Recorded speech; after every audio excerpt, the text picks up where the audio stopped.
creating. Yeah, you know, Joe, with regard to Meacham, I mean, he's the only person we have on here that when he's on, I immediately revert back to being in school. I start taking notes on everything he says. Yeah. I'll bone up on things later. But one element of this deal, and Eugene Robinson, your take on this, one element of this deal seems to really portray in full, as if we hadn't had that portrayal in full prior to this, but in full, the president's nature.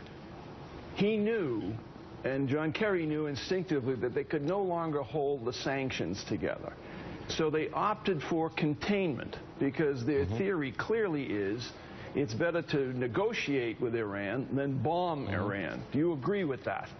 I do agree with that. The president has been saying all along, since before he was elected, number one, that it's better to talk to our enemies, our adversaries, rather than not talk to them. You don't have to have difficult, complex, painful, and risky negotiations with your friends.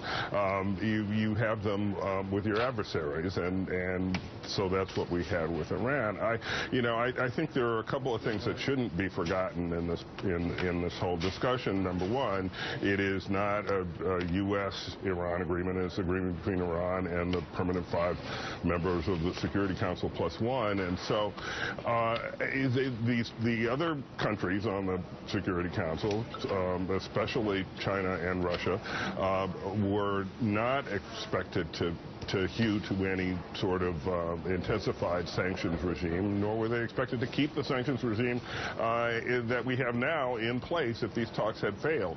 So if people say the alternative was a better deal, and where was that deal going to happen? The other thing I think you have to remember is public opinion. You talk about having the country with you.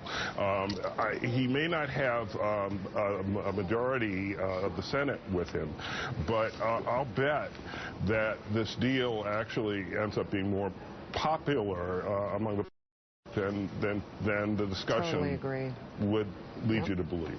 Yep.